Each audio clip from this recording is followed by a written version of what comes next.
I'm sick and tired of establishment politics, and they want real change. Welcome to New Libs on the Block. I am Andy Smith. I'm Brion Curran. Kristi Pursell.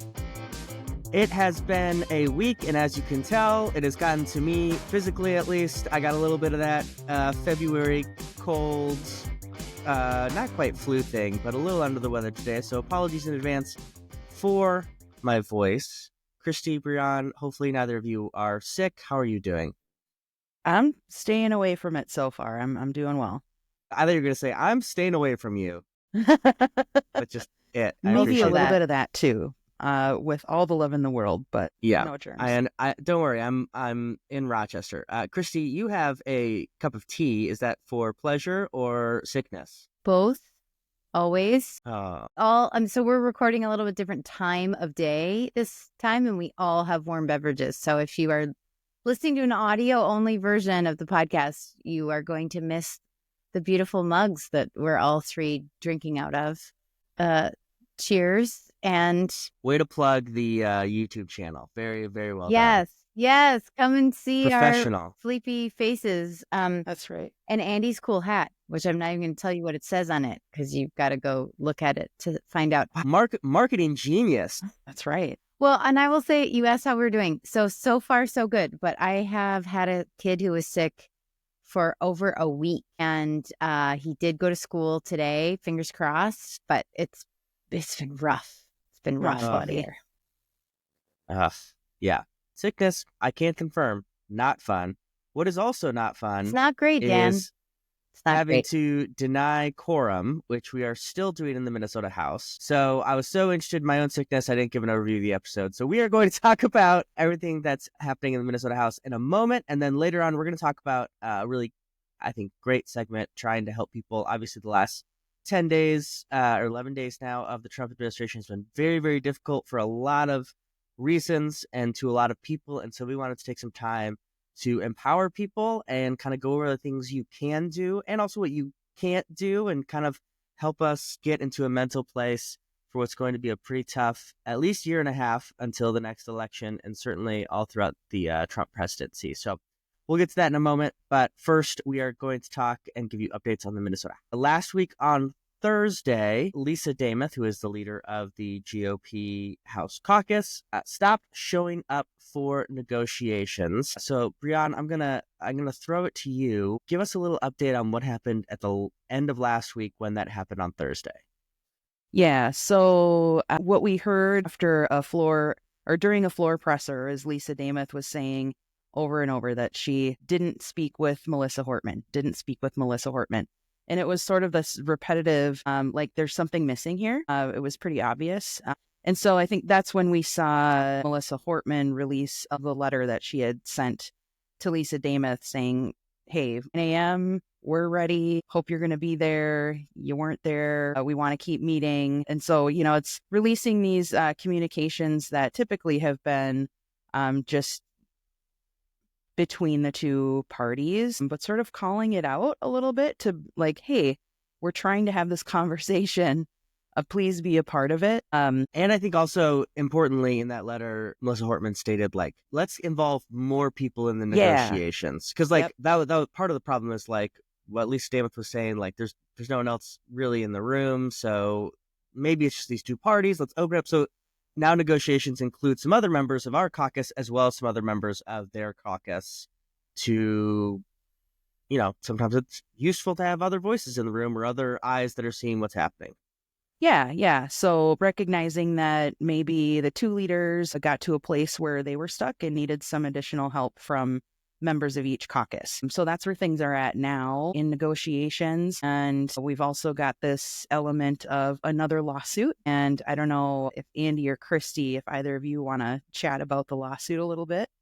Well, so this was teased. Republican floor leader Harry Niska teased that they had something in the works, and then on Friday they actually filed. So now they're suing Steve Simon, the Minnesota Secretary of State, saying that he is overstepping his executive branch privileges by not taking motions from the floor. And guess who Harry Niska has hired to represent their party in this lawsuit?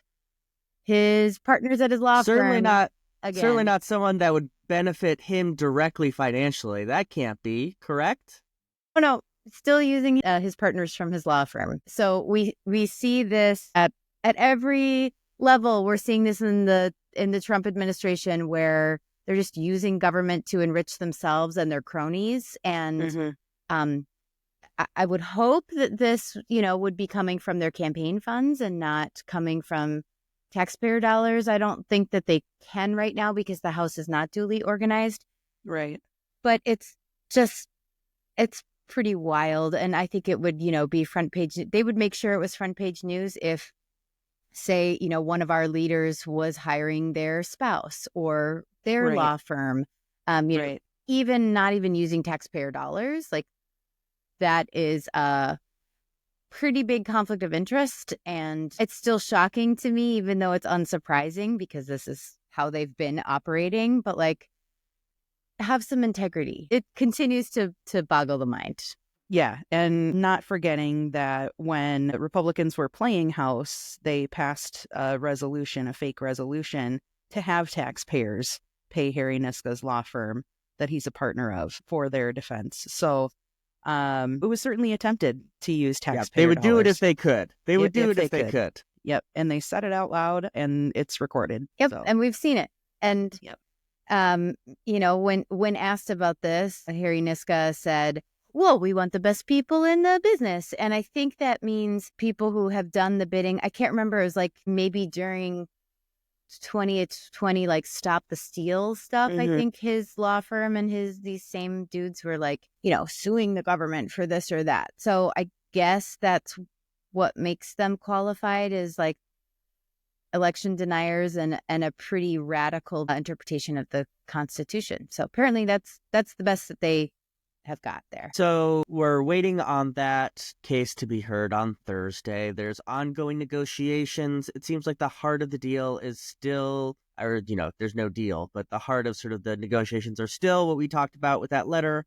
Republicans can act as the majority for the next couple of weeks until probably on March 11th is when we're going to have that special. That's not 100% confirmed, but for the seat that would be open over by Brion's district, then we would be 67-67 and then re-enter into power sharing, which would be co-equal members on committees. And really you would need a bipartisan anything to get done in the House. So that's where we're hoping it leads, but details are still being negotiated as we speak.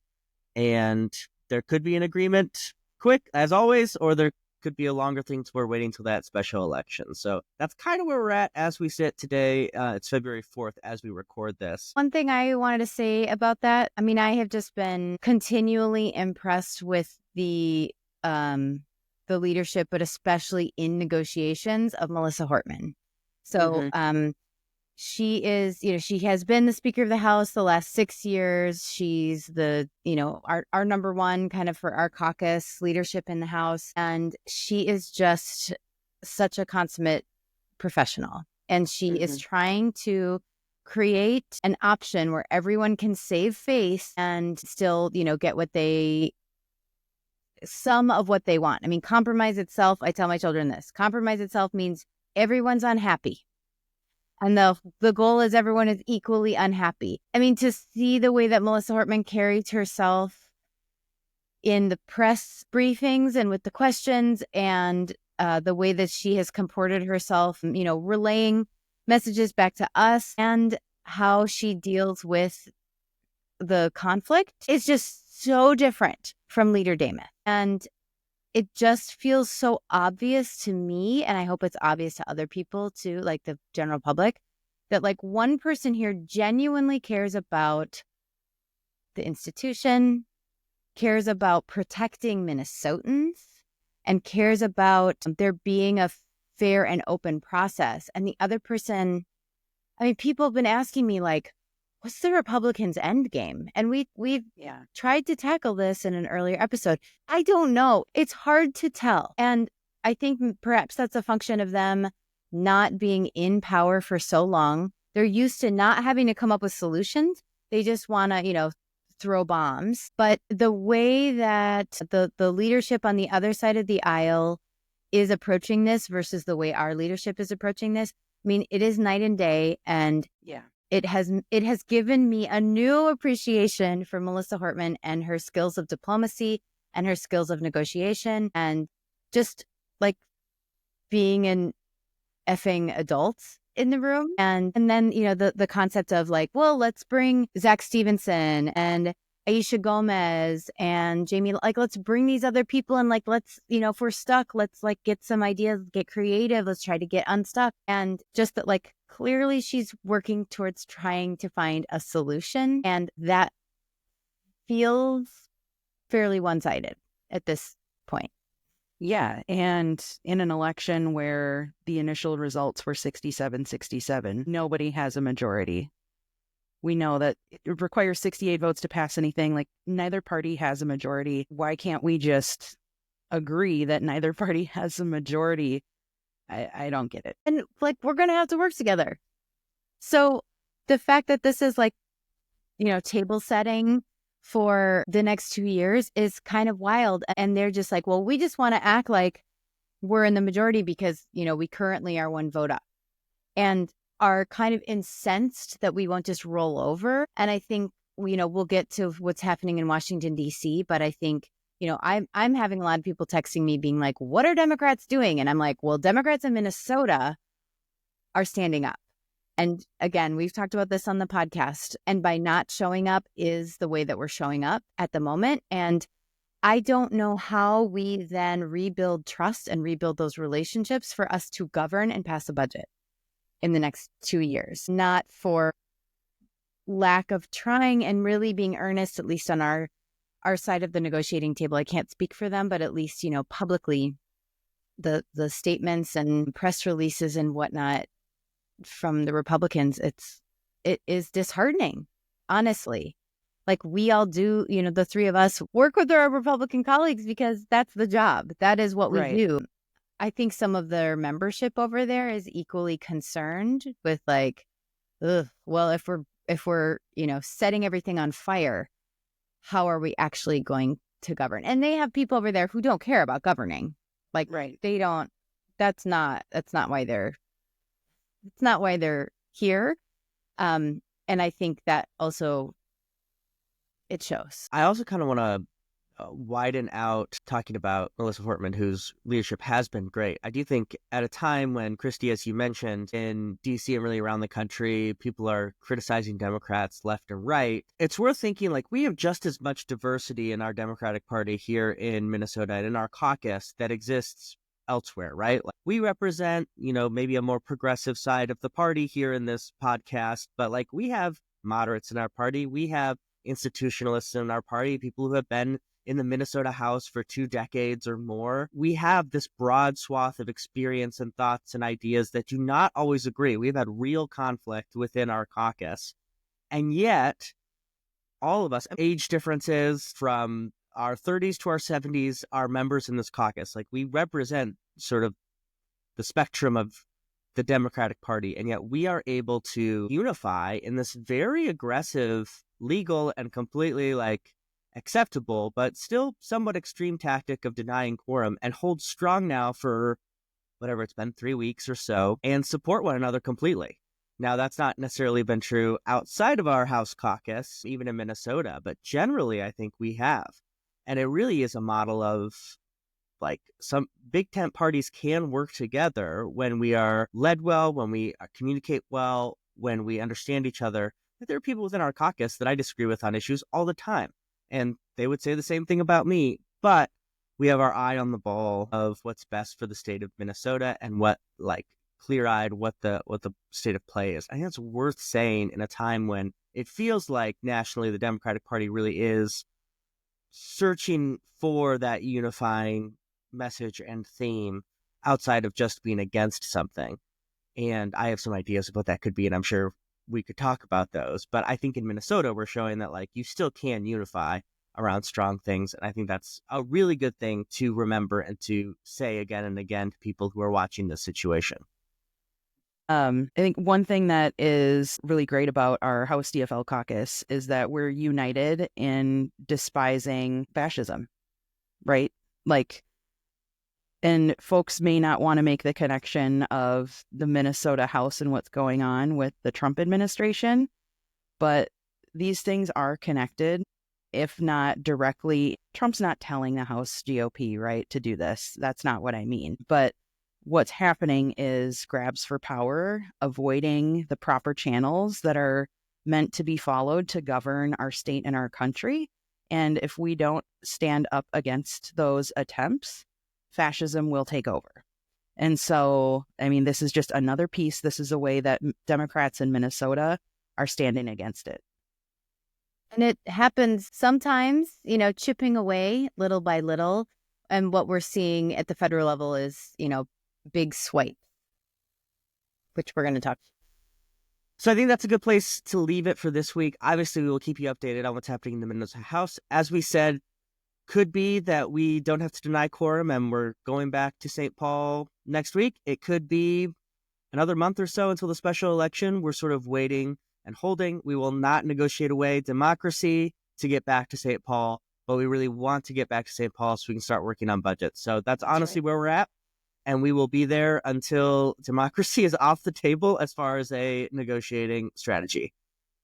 Next up, we're going to take a brief break, and then we're going to talk about some things that you can do both to stay sane and make a really positive difference in our community here in Minnesota during the Trump administration.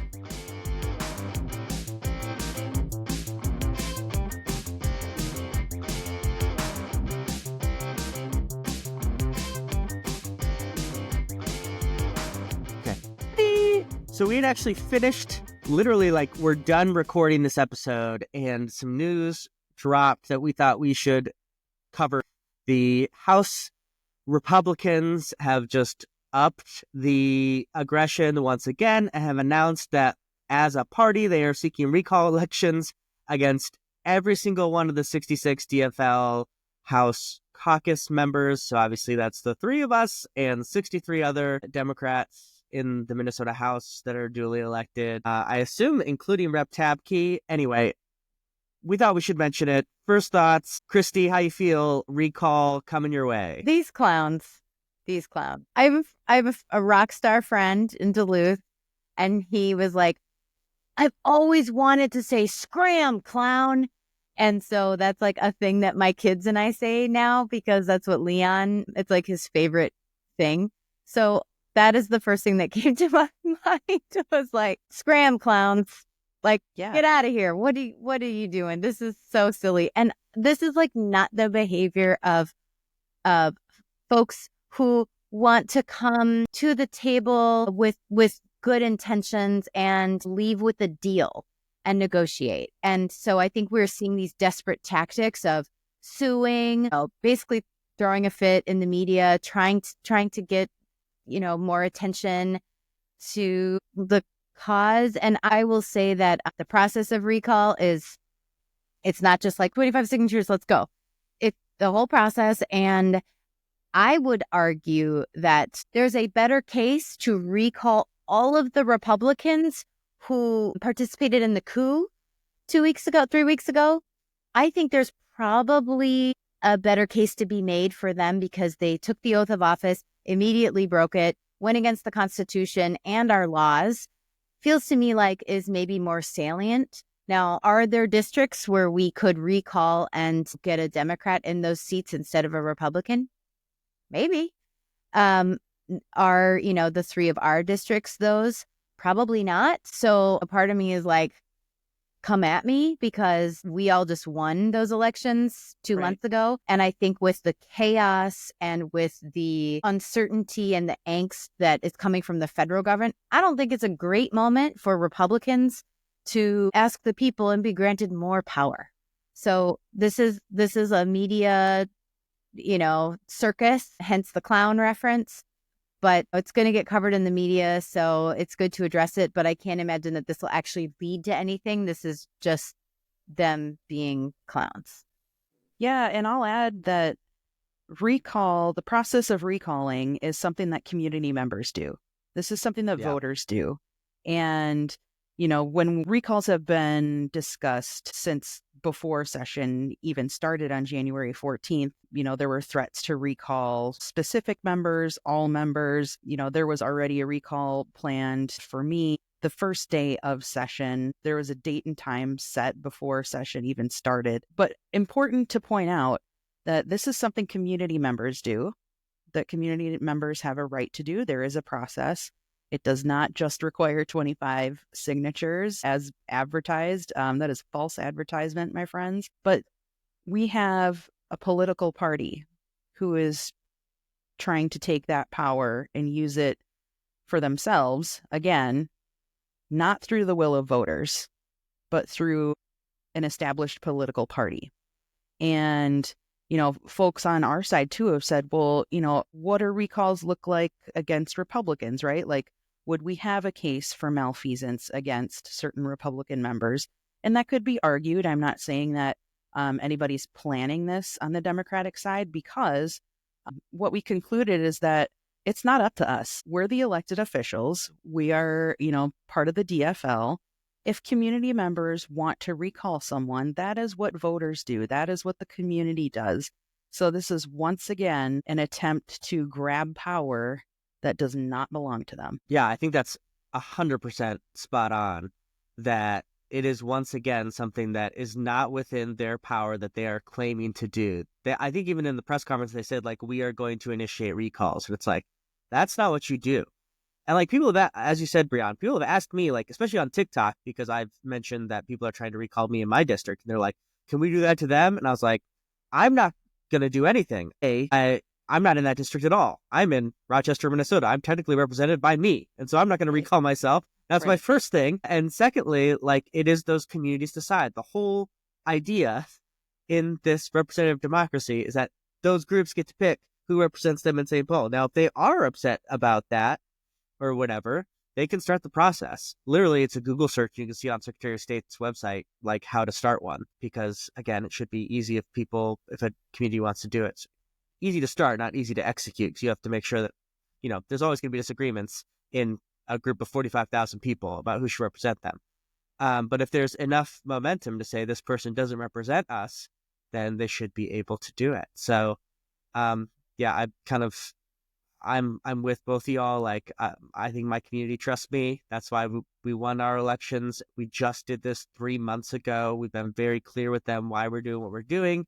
So it's not like a nerve-wracking thing. It's just another block of frustration to kind of put on the pile of the Republicans are willing to sacrifice democracy for their own power. Just another example. And I'm not sure if they are thinking this is a negotiating tactic that they will then be able to, like, make it so we feel like there's more pressure and that we want to give more at the negotiating table.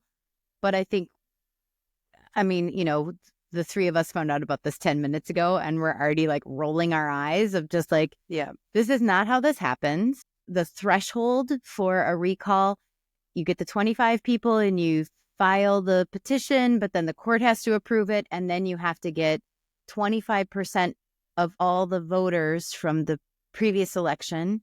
So for most people, it would be like more than 6,000 voters who would need to then sign the petition. And then that would actually trigger the recall election. And so that takes a lot of time. It takes a lot of resources. It's door knocking all over again. It's election season all over again. So it is a process. It is part of our process. It's a super important part of democracy. But like Andy was saying, it is the people picking and giving feedback to the electeds, and not what we're seeing our House colleagues saying, we're doing recalls in all of your districts. Well, if they all live in their districts, hopefully none of them have that authority, because they should live in their own districts, and it's initiated by the voters in each district. So it's just another brand of, like, what are they thinking? What's You were gonna curse there, and you stopped yourself. I was thinking about. Yeah, it's just another example of, like we said, the Republicans bringing democracy to a negotiating table, right? Like, as part of our negotiations, we're going to talk about this very core part of democracy, which is that communities get to pick their representation. It's like, no, we're not bringing that to the negotiating table. No. They have selected this, and it's another example of just the different realities that Republicans are choosing to live in, and it's all based upon their own desire to be in control and to be able to implement their agenda that Minnesotans have not chosen, but they still want to implement. Yeah. And when we're talking about, families who are struggling to get by, and Republicans are like, it's a good use of taxpayer money? If we file 66 recall petitions and just let those flow through the court and gum up the system, that's a great use of dollars. No, it's not. Stop it. Stop. And I will say to your point, Kristi, about using this as a negotiating tool, this isn't something that Republicans can take back either. Not only can they not start it themselves, because they'd have to start it in their own district to recall themselves, they can't stop anything that has been started because it's community members. So if they're convincing folks in all of our districts to start these recall petitions, they can't come to a negotiating table and say, if you give us XYZ, we'll stop the recalls. That's not their power either. Right? So again, what is the end game? We don't totally know, but I assume that it's a whole lot of power without the democratic process. Scram clowns. Scram clowns.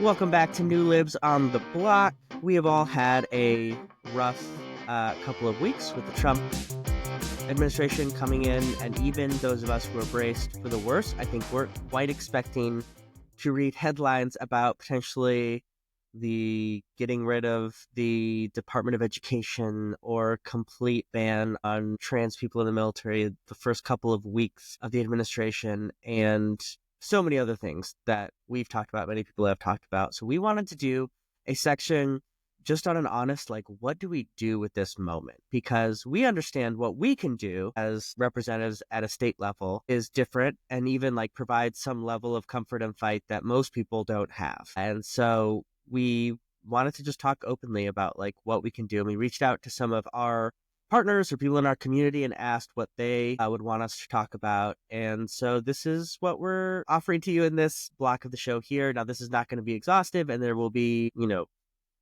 developing situations, but we wanted to give kind of a basic overview right now of what you can do during the Trump administration, both for yourself, for your community, and for the country at large. So, Brion, let's start with you. I know you reached out to some of our allies. What are some things they were telling you? Yeah. And, this part of this stemmed from just listening to folks in my own community who were saying, like, what do I do? What can I do? I need to be doing something, right? And there's the election's over, so we can't try to encourage people to go vote at this point, but there are other things that we can do. So a few things, and I want to give a shout out to my good friend Kat Rowan at Outfront for a few ideas that she had posted. She grew up in my district. She's a Northfielder. What's up, Kat? That's right. Yeah, shout out to Kat. Kat great is wonderful. ally, great friend. Kat had a few things to offer folks, and I'll start with those. One is, if you're able, donate.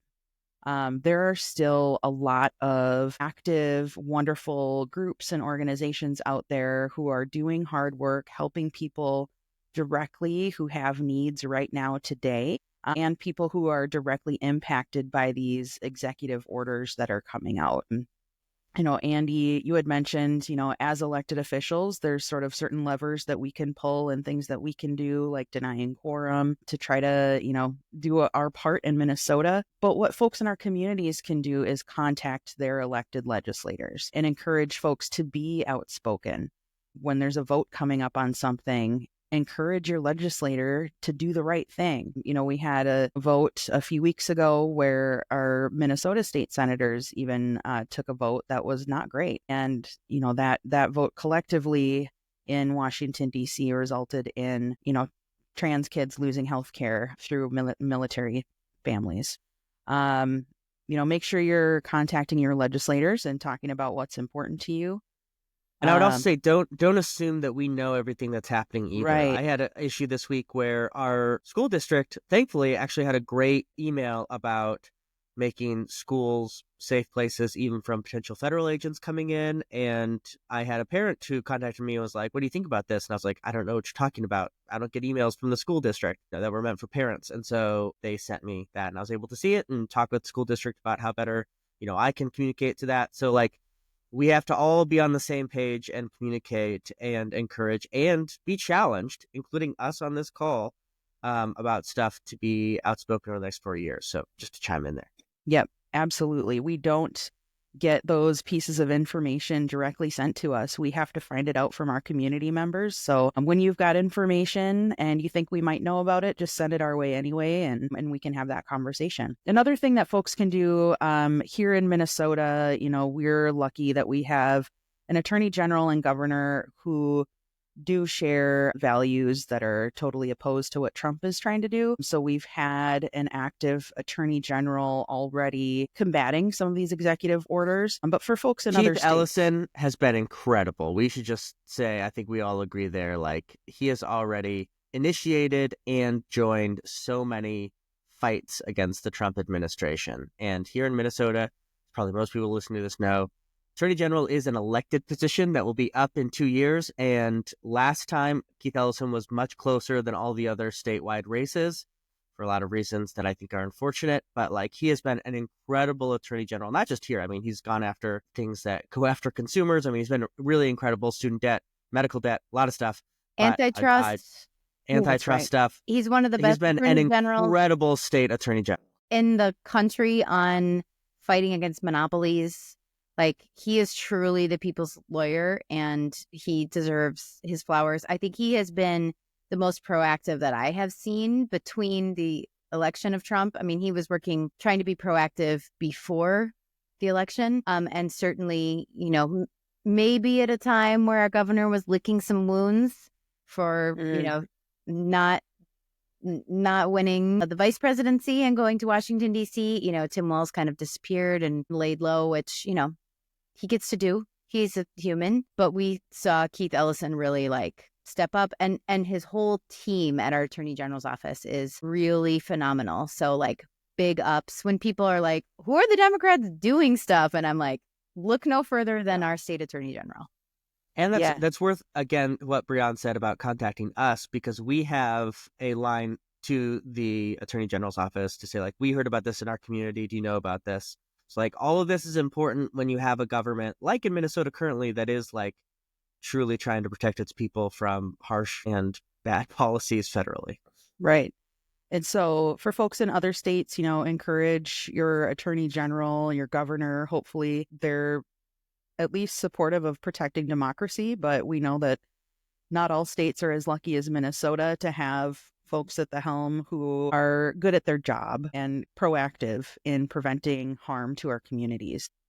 And the last thing here from our dear friend Kat was offering hugs. I think hers specifically was hug a trans person, or a virtual hug, or a high five or something, specific to some of those executive orders. But just to generalize that more, be kind.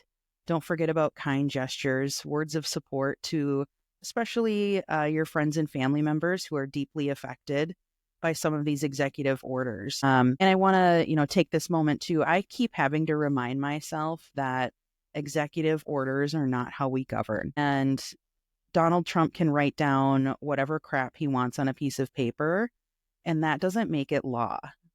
It makes it something that he wants to be law and that he gets to advertise to everybody. But he doesn't get to unilaterally just decide things without going through the democratic process that we have here in this country and going through the proper channels. So while a lot of the, things that he's attempting to do are really concerning, and we are seeing states and agencies across the country responding as if those executive orders are enacted, we don't have to be doing that. We don't have to pre-comply with these things. An executive order is not a rule of law. And so, like I said, I have to remind myself of this too. When the initial shock wears off of how terrible something is, I've got to go, okay, there's going to be a next step. This isn't just automatically law. There are processes that we have to go through. Those still have to be followed. That doesn't change just because Donald Trump wants to write something down on a piece of paper. At the same time, though, we're seeing some very real compliance, and that has played out in folks being detained by ICE, all kinds of terrible, horrible things that are actually affecting people. So while some people are in a position not to sort of pre-comply with these things, if agencies or, organizations, whoever, are going to just decide to follow these orders, people are impacted, and it's happening right now. So I would offer, don't pre-comply if you're in a place to do so. But at the same time, there are some folks who are going to have to be discreet about who they are, what their status is. If that is your safest option to protect yourself, nobody is going to judge you for trying to hide it out and stay safe through some of these orders, right? But for folks who are in a position to speak up, please do so. I think that that's going to be key, is that allies, folks who aren't maybe directly impacted, if this really grinds your gears, do something about it, speak up about it. And I think too, there's, prepare for the worst and hope for the best. And hope is not a strategy. And I think we need to make sure, we're trying to envision a more beautiful future, and we want to hope that things won't be the shit show that they currently are. But I've had a lot of people contacting me just saying, what are Democrats doing? Who are Democrats who are stepping up? What is happening? It seems like, are people asleep at the wheel? And I think there's a lot of, people feeling like, oh, we did so much in 2017, to try. We went to the airports and we showed up in the streets, and that's still going to be needed. And we know that this is a longer haul. So we need to be strategic about how we are using our energy. And there's definitely the tactic of overwhelm, shock and awe, all of these executive orders. And it is going to take time, which hopefully, the courts will roll back some of these things and put the brakes on. But sometimes I don't want us to be too reliant on these institutions, because we are seeing this federal government take the screws to these institutions. So a thing that over the weekend, when I was feeling not hopeless, because I don't think there's ever no hope, but I was not feeling as hopeful, trying to figure out, I'm not a person of wealth that can support these mutual aid funds. I'm not a person with a lot of material to be able to donate things. But I realized we have this little teeny tiny bedroom in this house that I rent, that it literally could maybe fit a twin bed. It doesn't have a heat vent going to it, but it does have a teeny tiny little closet. And it was we've been using that kind of as a playroom at my house. And this weekend, it's tricky to know how much to talk to children about this sort of thing. But, my kids are 6th grade and 4th grade, and they're pretty plugged into the world because of the work that their mom does, the work that their dad does. And so I was like, you know what? It's time to clean up. We call it the Lego room. I guess it was overrun by Legos. But I was like, let's clean up the Lego room. And, if the worst were to happen, it's hard to even talk about. We would have a bedroom. If a kid suddenly finds himself, they come home from school and their parents have been scooped up by ICE. It's going to be all hands on deck. It's going to be everyone helping in every way in the community. And it's going to be, my farmer friends who grow food and they donate to the local food shelf. It's going to be more of that. And it's not going to be, we're seeing slashes to USAID, internationally. We're seeing slashes to, WIC and SNAP benefits. And people are going to be hungry. People are going to need homes. Children are going to need trusted adults. And if I can provide a roof and shelter and love to, some neighbor kids of ours, if the worst happens, then I'm going to fucking do that. Right. And right. It is absolutely heartbreaking. And to talk to my kids about this in a way, like they were kind of rowdy and squirrely and like not wanting to clean the room, and they just sort of got quiet. And it was like, yeah, you guys, this is like a thing that we can do. And hopefully we won't need to do it. And if we need to, like, we'll find a bed.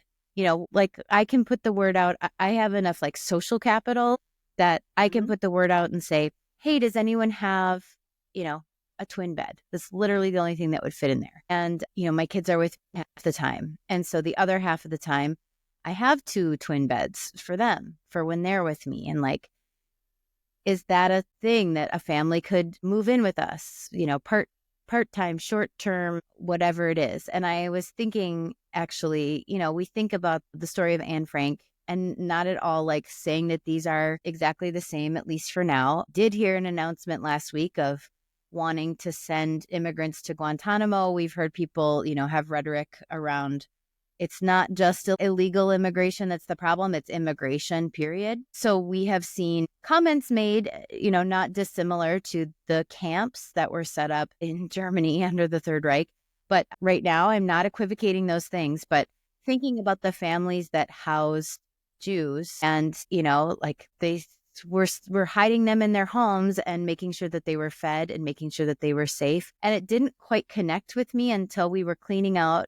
Again, it's this very tiny bedroom. It's not the most comfortable. It certainly would be, tight quarters if there were a couple of kids or there was a whole family or something who was crashing with me. But like, would I do that? Absolutely. And I think just people thinking of creative ways that we keep each other safe.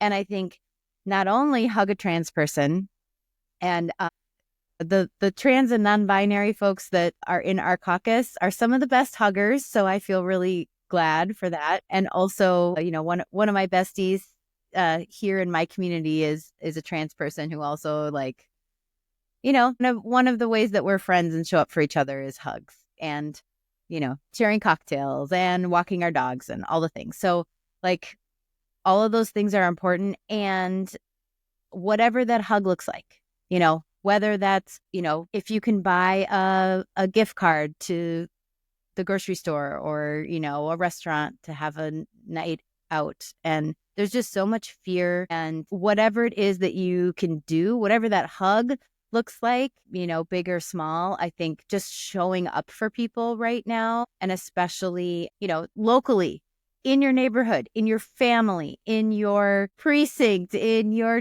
district, in your county, whatever it is, like those circles going out. And I think as Americans, we are our best when we show up for people. And I think a lot of times we have sort of forgotten how to do that. And we think just like being a keyboard warrior is going to be the thing, but like show up in real time and real space. And I think there's a lot of potential for some really, really powerful things. And maybe it's going to a march and just being a body in a street. As a cis hetero white woman, I can do that in spaces where maybe other people don't feel as safe. And so whatever that looks like for you, I love that list from Kat. Thank you, Kat. And thank you, Outfront. And there's so many other great resources that are coming from other places. And like, just get creative and maybe just, have a friend or two over and be like, what could we do? Pooling our resources. If we all chip $25 in and then there's 4 of us and like, that's a week's worth of groceries, maybe, if we chip in and get a gift card to the co-op or whatever. Let me put in a word to the fellow straight white men out there who are listening as well, because I think there's something to add, Kristi, to what you said there, that I think for too long, we have not had hard conversations with friends or family around things that they say. And that's understandable in many ways. Every family has stuff that you don't talk about or you skirt away from or disagreements that you have. But we have come to a point where many people with harmful ideas, and some of them were our friends and family members, like feel empowered in public. And immigrant communities can't speak up for themselves. The trans community can't speak up for themselves. Most of the LGBTQ plus community can't speak up for themselves because, I shouldn't say can't, they can, but it's much more dangerous for them to do so. And truly, we need to step up and be the ones where something is said in a grocery store that is harmful to somebody else, you got to stand up and say, what do you mean by that? Or why did you say that? And make racism and bigotry uncomfortable for people who hold those views in public. Because if we get comfortable with it in public and just say, it's just another Trumper or whatever else, we're accepting that as an acceptable part of the society that we live in. We shouldn't do that. Pull it out. Stop being scared of uncomfortable silences and conversations.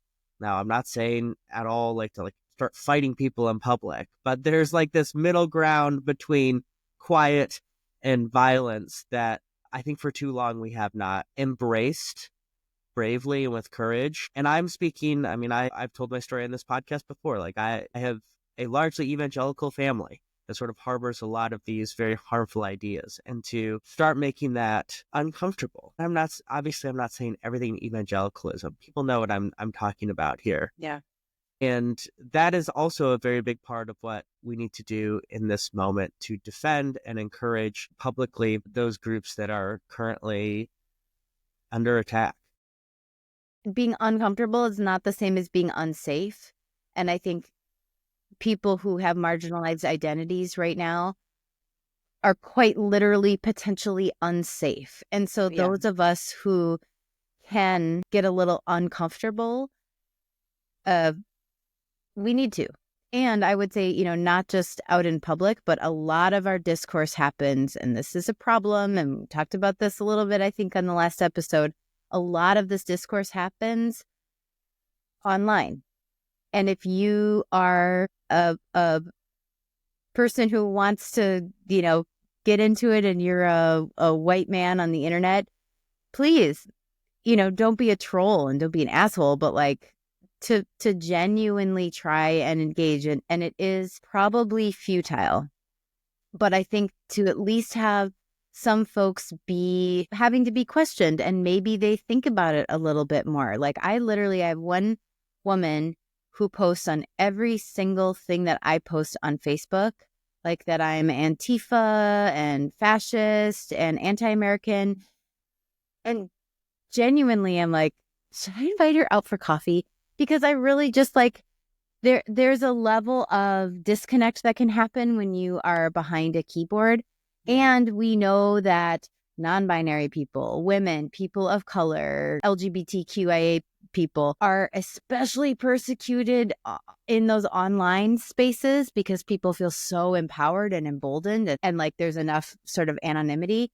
And if that's a place where you spend time, just to try and engage a little bit or create an alternate narrative anyway, then it just isn't, people screaming into the void and being well, everyone is screaming the same thing I'm screaming, and just to show up a little bit and push back a little bit. White men. I'm encouraging the white men to do this. Again, it's not your fault, but it is your responsibility. Thank you. Yeah, no, I think that's right. Just simple things that are really important. I coach basketball, and I have many moments in my past where I have thought of parents have said to me stuff oh, I really hope they get a scholarship, but it's going to be tough because, all the scholarships go to Black kids. And it's in those moments, just being what do you mean by that? You think that colleges are just giving scholarships to Black people because they're Black, not that they're better at basketball? And just in those moments, not to be aggressive, but to correct some of that thinking that maybe people that, I shouldn't say even correct that thing, that's too aggressive. Just to push back. Just to push back. A pushback. And many times people will maybe think about that, and that does help, hopefully, a better thing. And small thing. Other things I wanted to mention, we've talked a little bit about Trump not being able to change laws by executive order, and many of the reasons for that are because of court orders from judges. Oftentimes, judges can't act and do that unless there is a lawsuit on the books, and there are a lot of organizations that do that professionally to make sure that our system is working well. Probably the most famous is ACLU, and I would encourage people, if you have the means, to donate to them. It costs a lot of money to pay lawyers and pay court fees and all that kind of stuff. And this has been a strategy that we have been, or I shouldn't say we, I'm not part of ACLU, that they have been planning for years. This is going to be necessary. So they have some funds, but anything you can do is help there. If you don't have funds, subscribe to their newsletters, be able to support organizations that are doing that. Locally, in a couple conversations I've had, Kristi already touched on this, but hunger is something that is going to be on the rise, unfortunately, under this government. So go to your local food banks. And I would recommend, I didn't really understand this situation until I was in office, but food shelves are places where people can go and get food, but they don't have a lot of like oversight about if that food is healthy or if it's safely stored, I should say. Food banks have much more regulation on them. So if you're looking for a place to give food and also to give your money, food banks might be a better option. And then food banks actually give to food shelves as well. So the food is still going to get to people. Shelves are just where people usually pick it up. So in Rochester, Channel 1 Food Bank is a great option. Both if you need it, please, if you need it, go get it. There's nothing shameful about getting food that is offered from the community, so you can get it. But also, if you need to support and want to volunteer, that's an option. As Kristi said, some of the extreme things that you can do if you're in a place to do it here in Olmsted County, and I'm sure many counties are looking to train more emergency foster care homes. That's the first sort of line of defense if children need places to stay overnight for whatever reason.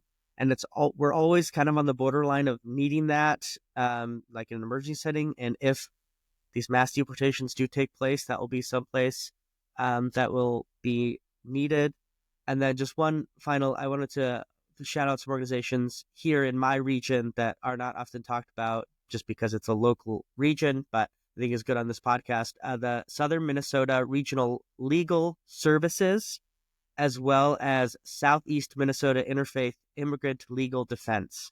Both of those are like specifically legal services for immigration issues here in Southern Minnesota that are doing a lot to try to figure out how to help the communities where we're at in Southern Minnesota. So, and I want to plug names. So just where Northfield is situated, sometimes our local food shelves get distribution from Channel 1, which is in Rochester, or Second Harvest Heartland, which is in the Twin Cities, and they've sort of oscillated between, which actually puts our local food shelves run by the Community Action Center in kind of a weird situation. We have 3 food shelves in Rice County, so 2 are in Northfield, and 1 is in Faribault, and there is a great need. And presumably, if these tariffs start happening and there's trade wars, the cost of eggs, as Trump liked to talk about in the election, cost of eggs, cost of everything is going to skyrocket, which will mean that affordable, healthy food is out of reach for even more families. In Rice County, both in Faribault and Northfield, there's the Community Action Center food shelves that are going to need more food, more volunteers, and more funds. Also, because my children's father runs those food banks. We were talking last night with some friends in DC too about just like what's happening, how is everyone being impacted, and they get some federal funds, which may be stopped, and then also, I mean, if similarly, this domino effect, if free meals for kids in schools is rescinded, or if we're unable to keep funding that at the state, that will like continue to have this ripple effect too. And state funds. And if, at the state, if we're trying to do a budget and trying to just plug holes from the federal government, what is going to not get funded in that way too? So please, and there's places for people to receive that support and assistance. And again, there's like creative ways to make that happen too. Yeah, and I'll just plug my little White Bear area food shelf, 2 locations. They are busier than ever, and they also host space for other local resources through Ramsey County and other things. So if you need help with housing assistance, things like that, they often have local folks in that can help you get connected with some other things that you might need to. But for here in the Northeast suburbs, or really to anyone in the metro area who has access to White Bear Lake, is welcome to come and access our food shelves as well. Bottom line, we will have to get through this together as community members, as leaders in the community, as activists in the community. We have to come together. Compassion at its heart, but also action and a real sense of community. I keep saying it, that really we have to permeate. And that sense of community, I think, is the best way to fight back against authoritarianism that just seeks to pit everybody against everybody else. so that all power can go to that regime, and we're not going to let them. And I think Right. we're dedicated to that. There's no real great way to transition, except to say that we do have one more section of the show. This is actually going to be a section from an earlier episode where we were just kind of restarting the podcast, and a fun game about some market research that I forced Kristi and Brion to do with me. So hopefully that will be a happy end of this episode, and we'll talk to you next week. Bye.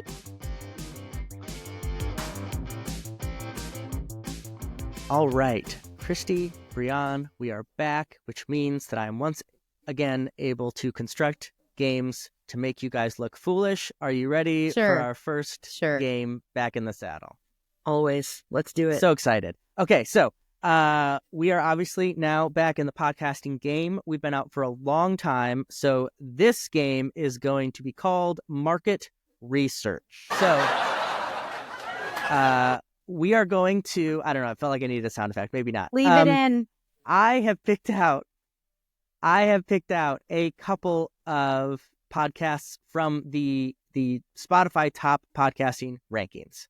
And what I am going to do is I am going to give y'all a name, like the name of the podcast. And there's two different layers to this game. The first layer is if either of you can tell me anything accurate about that podcast, you get a point. And it's just Okay. first come, first serve. You just yell it out. If, as I'm suspecting is the case, neither of you know anything about the podcast, we go into a second round where you both will have to give me a one-sentence description of a podcast based on the name. And I will just completely judge which one I think is better, and that person gets the point. Sure. Make sense? Yeah, this sounds totally neutral and not rigged at all. Let's do it. Okay.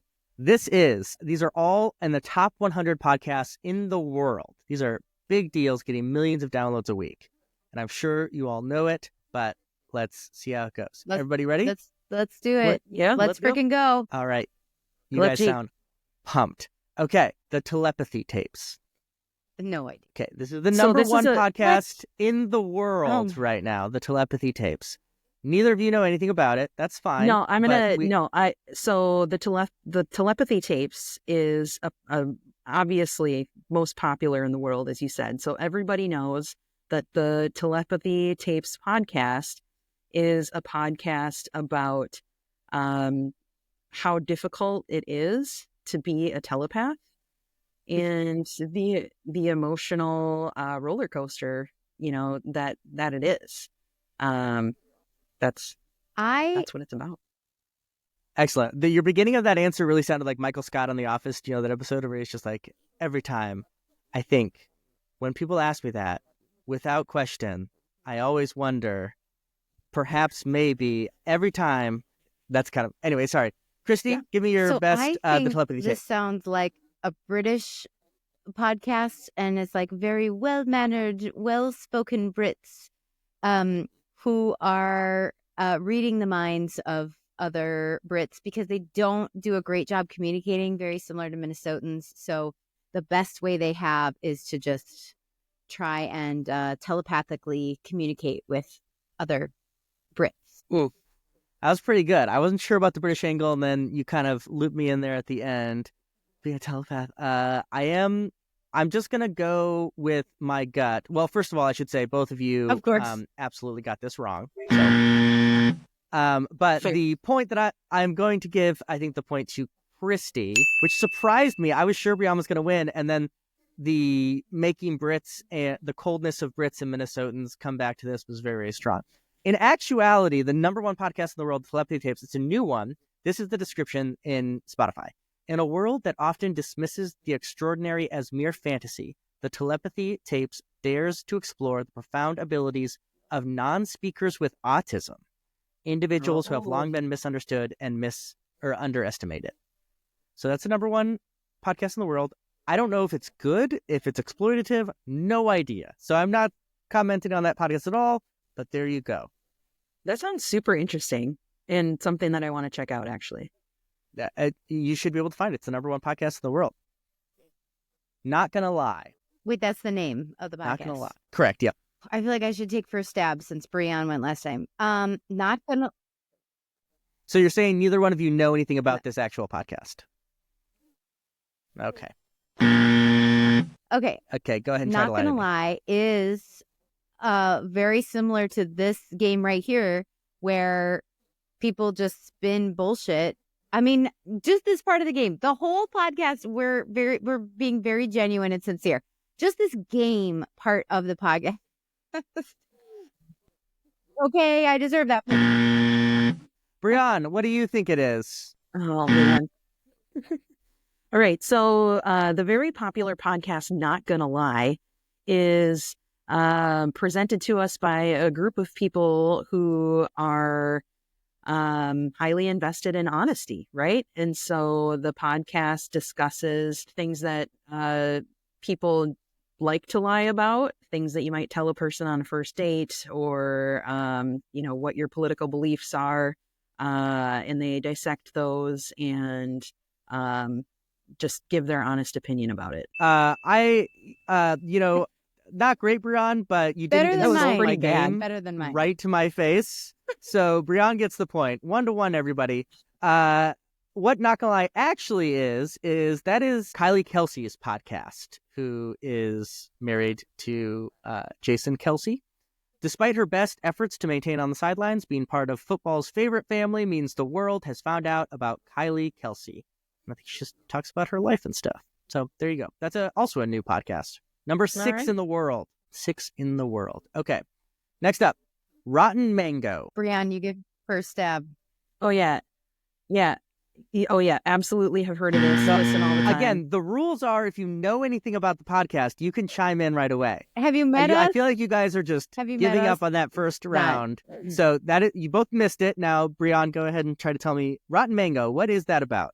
The Rotten Mango podcast is about efficiency and sustainability and how we can make sure that we're using our resources to the fullest. And so when you've got that rotten mango in your fridge, it's not just sitting there ready to be thrown away. There's maybe a way that it could be used, either in a recipe or recycling things appropriately, maybe use it to make some good soil.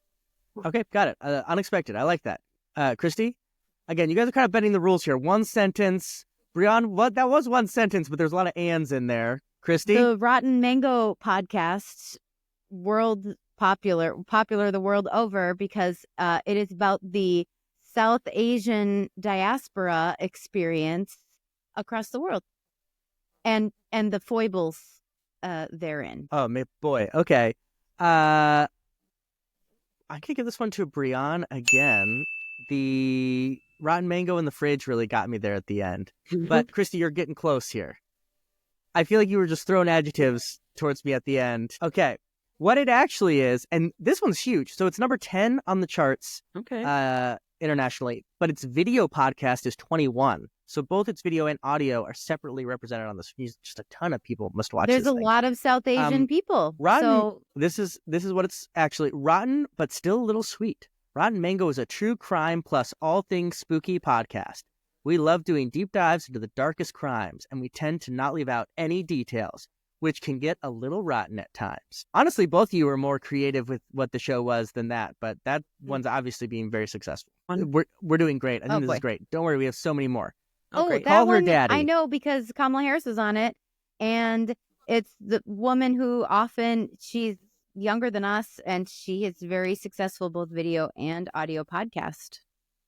I get a point because I knew something about Call Her Daddy. You did know something. Do you know what the podcast I think it's is about at all? like dating and sex or something. Because it was this like big deal that Kamala Harris was going to go on there. That's right. Kamala Harris did get on. That was the one I thought you guys might get. Call Her Daddy is number 22 on the charts. It's reports to be, I don't know if this is a true fact, this is just in the description, the most listened to podcast by women. Alex Cooper's the name of the host. Alex Cooper's Call Her Daddy has been creating conversation since 2018. Cooper cuts through the BS with topics and guests, asking the burning questions you want to answer. Okay, and I will say, we're talking about painting people with a broad brush. Here's an example.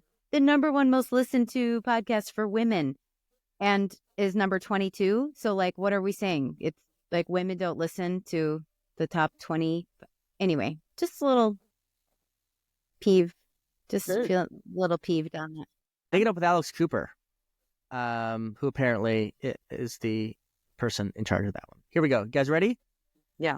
So this is actually named, like there's a name and then it's with a famous person, but I took out the with a famous person because it'd be very easy. So this podcast, 13th in the world, is called This Past Weekend.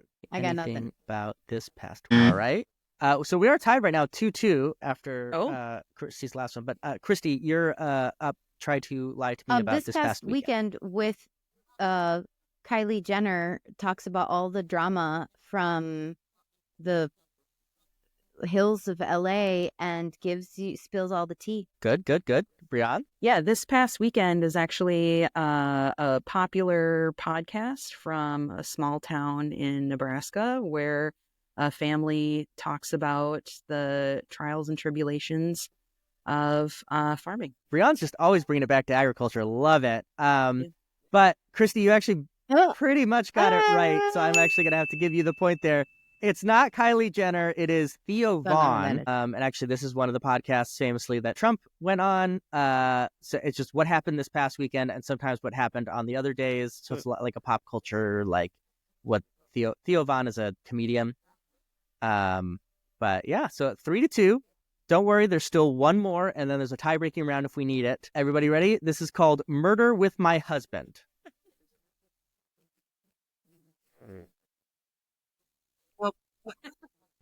Okay, we're going to go right to the second round. Brion I think first. Brion is up first. Is that right? Yeah, go ahead.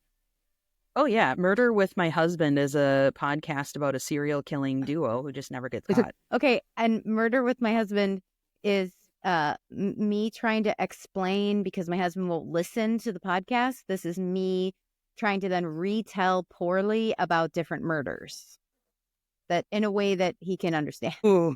Oh, man, that's tough. Because if you had put the two of you together, you would actually have gotten right what this podcast is. Ooh. So it's 85 on the top 100 list. This one actually sounds kind of fun. A true crime podcast that ventures into the darkest crimes with a wife who loves it and a husband who hates it. I think Kristi was just too close. I got to give you the point, and that means you take the game. Kristi, you won. Thank you. Good job, Kristi. Well done. Thank you so much. You're welcome. And that is our market research for the week. I thought that was fun. Did I do a good job? I'm a little rusty. I think I could have made things a little smoother, but overall I'm pretty happy with that. Lightening the mood, A. Smith. That's what I'm going for. Thank you all for listening. Tell your friends and family, please subscribe. This is a whole lot of work for us, but we think it's worthwhile, but especially if people listen. So please tell people to listen. Yeah. Tune in again next time. Didn't I used to say something? You listen What to did the I new used to Libs? say? And now See go you out on the again block? On the block. Something like that. That is what I said. Okay. So you've heard from the new Libs. Now you go out on the block. Bye. People Bye. are sick and tired of establishment politics, and they want real change.